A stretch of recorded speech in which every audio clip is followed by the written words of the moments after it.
Assalamualaikum warahmatullahi wabarakatuh.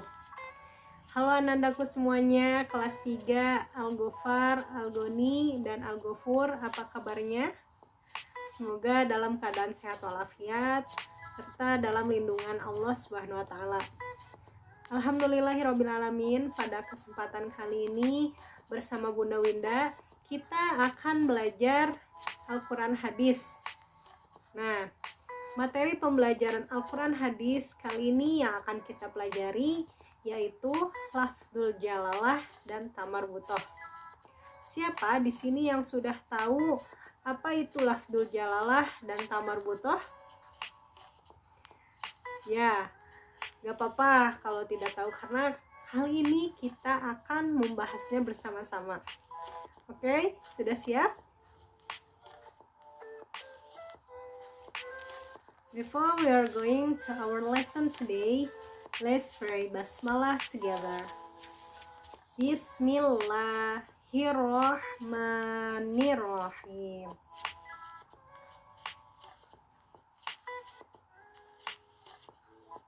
Mengapa kita mempelajari Al-Quran hadis pada materi lafdzul jalalah dan tamarbutoh? Allah Subhanahu wa taala berfirman dalam Al-Qur'an surah Al-Muzammil ayat keempat. A'udzubillahi minasyaitonirrajim. Auzid 'alaihi warattilil Qur'ana tartila. Atau lebih dari seperdua itu, dan bacalah Al-Qur'an itu dengan perlahan-lahan.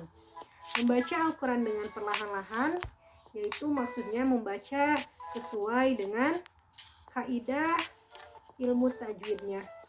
Kaidah tata cara pelafalan makhorijul hurufnya harus sesuai, harus benar.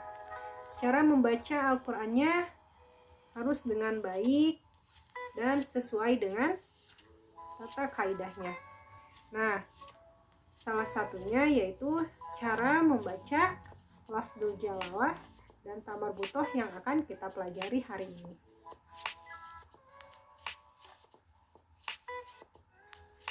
Tujuan pembelajaran kali ini diharapkan Anda dapat memahami lafdzul jalalah dan tamarbutoh, kemudian dapat membaca lafdzul jalalah dan tamarbutoh dengan baik dan benar.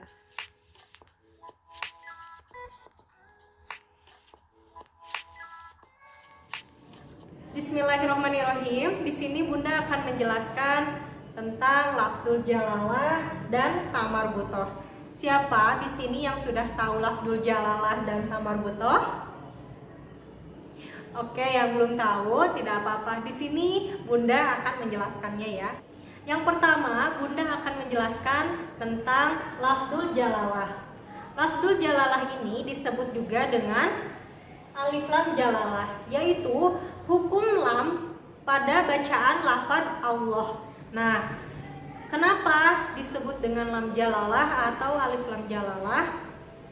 Nah, karena lafdzul jalalah ini tujuannya untuk mengagungkan lafaz Allah. Lafdzul jalalah ini terbagi menjadi dua. Nah, yang pertama ada tafkhim, yang kedua tarkik. Oke, di sini Bunda akan bahas satu persatu. Tafkhim yaitu dibaca tebal atau pelafalannya nanti dibaca loh. Kenapa? Karena terjadi apabila terletak sesudah harakat fathah atau domah. Apabila ada lafaz Allah kemudian sebelumnya didahului dengan harakat fathah atau domah, maka pelafalan lafaz Allahnya jadi lafaz loh. Oke, nanti Bunda akan berikan contohnya. Yang kedua yaitu tarkik. Tarkik itu apa sih? Oke, Bunda akan jelaskan. Tarkik ini dibaca tipis apabila ada lafaz Allah, kemudian sebelumnya didahului dengan harakat kasroh atau baris kasroh. Maka huruf Allahnya itu dibaca jadi lah. Nah, masih bingung? Oke, Bunda akan berikan contohnya.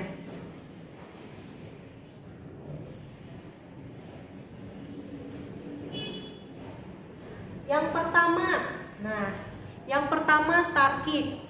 Tadi dibaca lah karena sebelumnya didahului dengan harakat i atau baris kasroh, maka dibacanya lah. Contohnya seperti ini. La quwwata illa billah. Sebelum lafaz Allahnya ada atau didahului dengan baris kasroh, maka ini disebut dengan lafdzul jalalah tarkik. Dibacanya tipis karena didahului dengan harkat kasroh. Berbeda dengan tafkhim. Tafkhim ini sebelumnya didahului dengan fathah atau domah, sehingga dibacanya dengan lafaz Allah. Oke, kita perhatikan contoh berikut ini. Nah, ini Subhanallah. Kenapa Bunda mengucapkan subhanallah? Loh, bukanlah subhanallah, tapi subhanallah. Kenapa? Karena lafaz Allahnya didahului dengan baris atau harkat fathah, sehingga dibacanya loh, ditebalkan. Betul, Ananda? Nah, selain didahului dengan harkat fathah ya atau baris a, kemudian lafdzul jalalah ini disebut tafkhim atau tebal apabila didahului dengan harkat domah. Nah, ini bunyi pelafalan domah itu adalah u, maka dibaca loh. Perhatikan contoh berikut ini. Yubayyinullahu ayatihi. Yubayyinullah. Kenapa Bunda melafalkannya yubayyinullah bukan yubayyinullah? Kenapa? Karena nih, tafkhim ini dibaca tebal. Loh, tebal, loh. Karena didahului dengan fathah atau domah. Nah, ini contoh didahului dengan fathah, yang ini didahului dengan domah. Sampai di sini ada yang mau ditanyakan? Oke, Bunda akan memperlihatkan beberapa contoh lafadzul jalalah yang dibaca tebal atau tafkhim. Perhatikan pelafalan Bunda ya. Yang pertama, wallahu bima ta'maluna alim. Wallahu bima ta'maluna alim. Kenapa dibaca tafkhim atau tebal? Ada yang tahu? Betul, karena sebelum pelafalan Allah ini terdapat harkat fathah. Betul, Ananda? Yang kedua, perhatikan, qul huwallahu ahad. Qul huwallahu ahad. Kenapa Bunda membacanya qul huwallah? Ada yang tahu? Bukan qul huwallah. Ayo, ada yang tahu?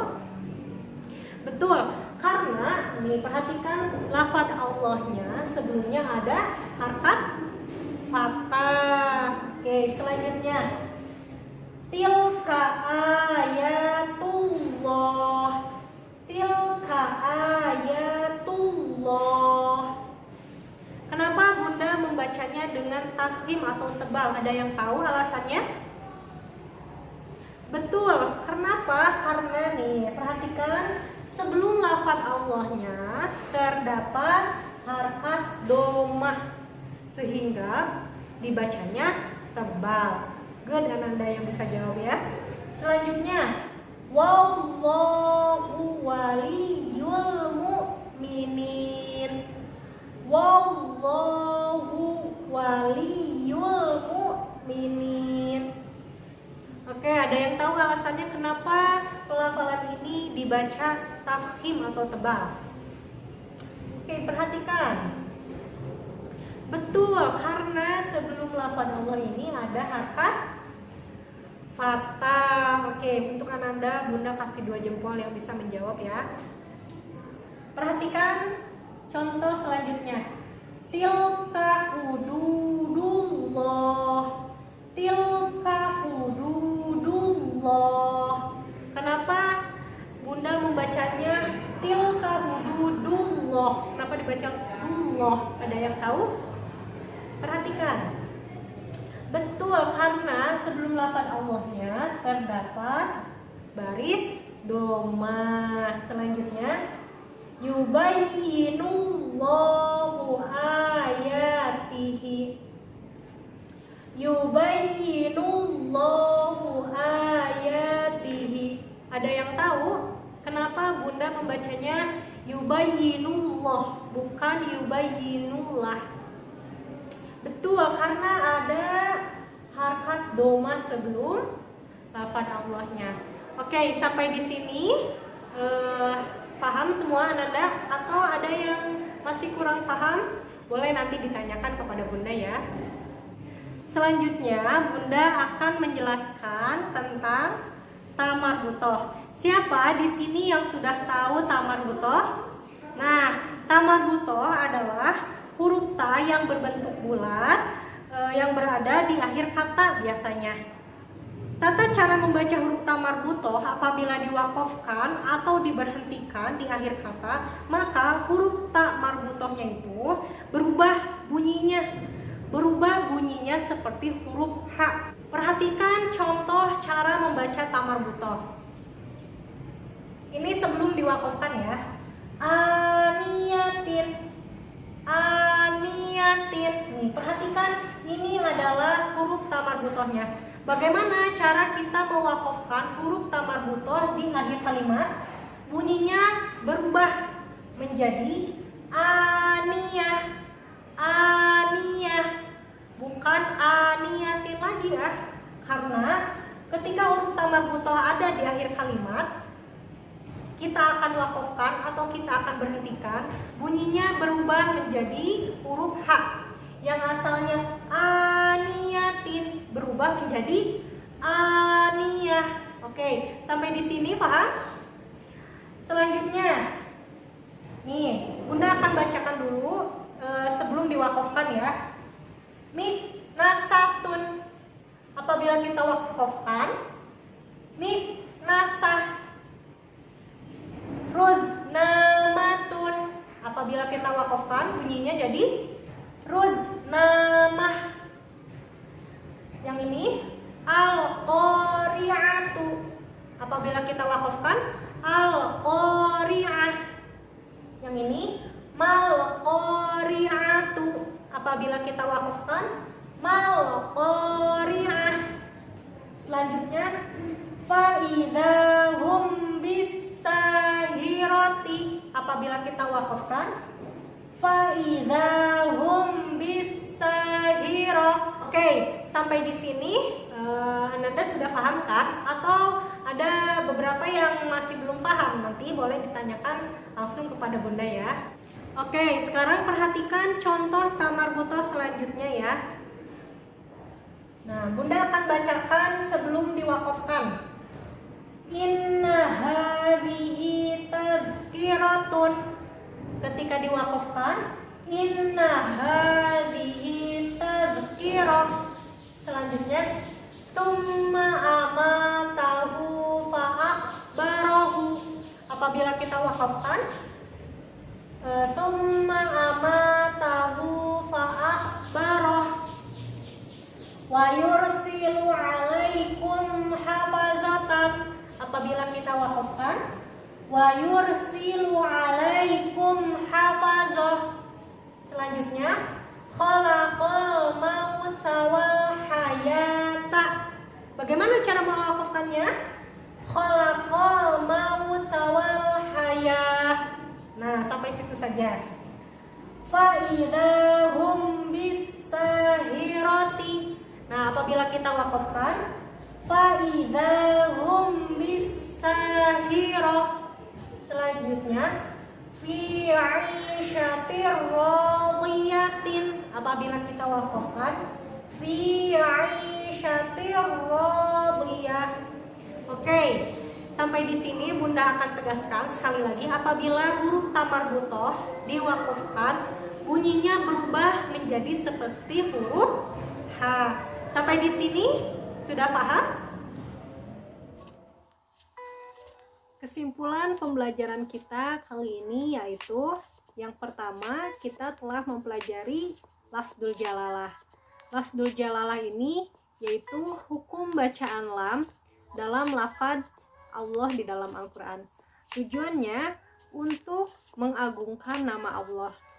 Lafdzul jalalah ini cara membacanya ada dua. Yang pertama yaitu tafkhim. Tafkhim ini yaitu tebal. Dan yang kedua yaitu tarkik. Tarkik ini artinya tipis. Yang kedua yaitu mengenai tamarbutoh. Tamarbutoh adalah huruf ta yang berbentuk bulat seperti huruf H yang berada di akhir kata. Nah, cara membaca huruf tamarbutoh bila diwakofkan atau berhenti di akhir kalimat berubah menjadi huruf H. Mungkin sampai di sini pembelajaran kita kali ini.